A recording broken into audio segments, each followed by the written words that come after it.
मुल्तान में सैलाबी सूरत हाल बरकरार। शेरशाह बंद तोड़े जाने के पेश नज़र अवाम की नकल मकानी रिपोर्ट के मुताबिक दरिया चनाब में पानी की सतह में इजाफा हो रहा है। दरिया चनाब में हैड तरीमों से निकलने वाले 5,43,000 क्यूसिक पानी मुल्तान की हदूद में दाखिल हो गया, जबकि हैड मोहम्मद वाला के मुकाम पर पानी की सतह मुसलसल बुलंद होने लगी।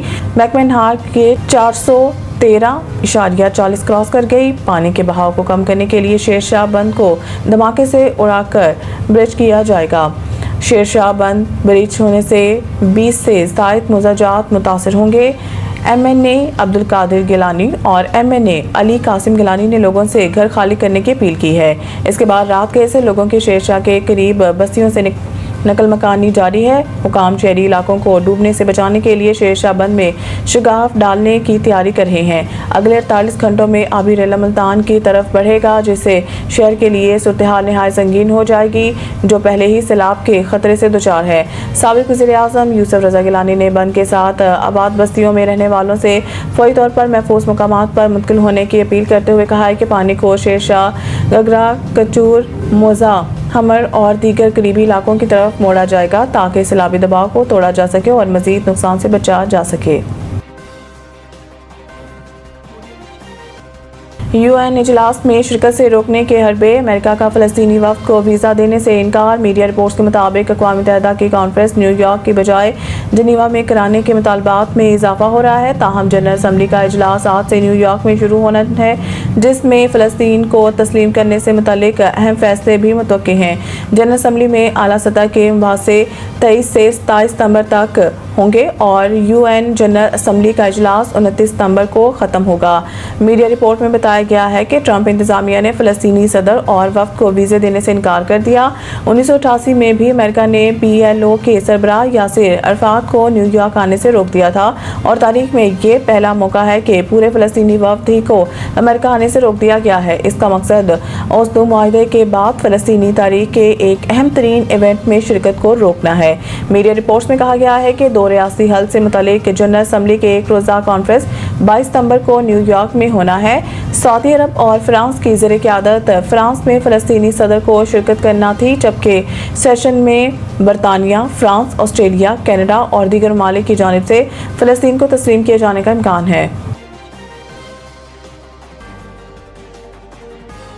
इमरान खान तारीख के बाद लीडर हैं जिन्होंने ओए तोए कल्चर मुतारफ़ कराया। राना सनाउल्लाह मीडिया से गुफ्तगू करते हुए उन्होंने कहा है कि तहरीक इंसाफ का बाइकॉट दरअसल राह फरार है, क्योंकि एक तरफ वो इलेक्शन कमीशन से कागजात वसूल करके तमाम प्रोसेस मुकम्मल करते हैं और दूसरी तरफ अदालतों में जा पहुँचते हैं। राना सनाउल्लाह ने कहा है कि बानी PTI को अपने ही मेंबरान पर एतमाद नहीं। इनके कई अरकान वोट कास्ट करना चाहते थे, मगर मैंने मना किया कि अपनी ही जमात को वोट दें। इनका कहना था कि मुल्क को जब बैरूनी खतरात लाहक थे तो बानी PTI सुनने को तैयार नहीं थे। उन्होंने कहा है कि मार्का हक की कामयाबी सियासी और अस्करी क़यादत के इत्तफाक राय से मुमकिन हुई, जो पाकिस्तान की तारीख में पहली बार नजर आई। उन्होंने मजीद कहा है कि वज़ीर आज़म शहबाज शरीफ ने मिसाक इस्तेहकाम पाकिस्तान का पैगाम देकर कौमी यकजहती को फ़रोग़ दिया, लेकिन बानी PTI और इनके हामी इंतशार फितना और अनारकी के ख्वाह हैं और इनका रवैया किसी तौर भी सियासी नहीं। खैबर पख्तूनख्वा और बलूचिस्तान में दहशतगर्दी की कार्रवाइयों के पीछे भी वही अनासिर हैं जो पाकिस्तान को कमज़ोर देखना चाहते हैं।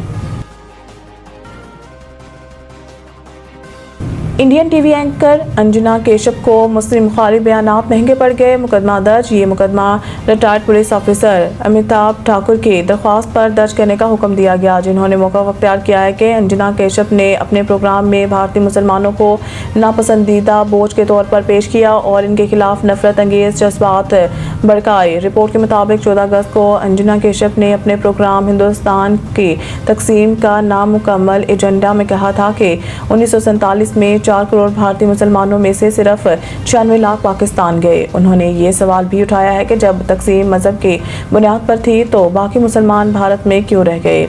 दरख्वास्त में मौक़िफ़ अपनाया गया कि एंकर का ये बयान जहरीला, तफरीक़ा अंगेज़ और मुसलमानों के खिलाफ अदम बर्दाश्त को हवा देने वाला है, जिससे फ़िरका वाराना मुनाफ़रत फैलने का खदशा है।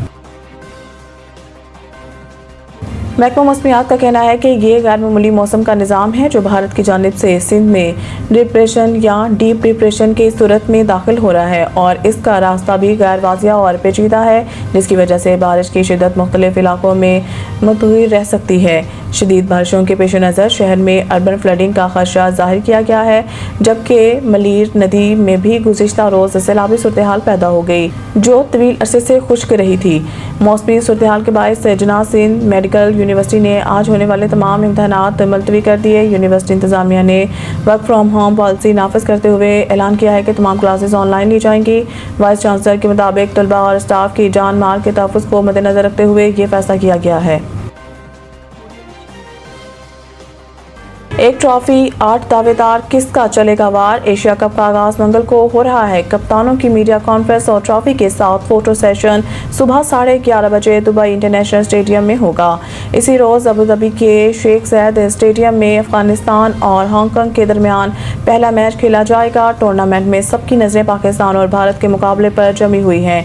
दोनों टीमों के गुज़िश्ता बरस T20 वर्ल्ड कप 2024 के बाद पहली बार आमने सामने आएंगी। भारत अपनी मुहिम का आगाज 10 सितंबर को दुबई में मुत्तहदा अरब अमारात के खिलाफ करेगा।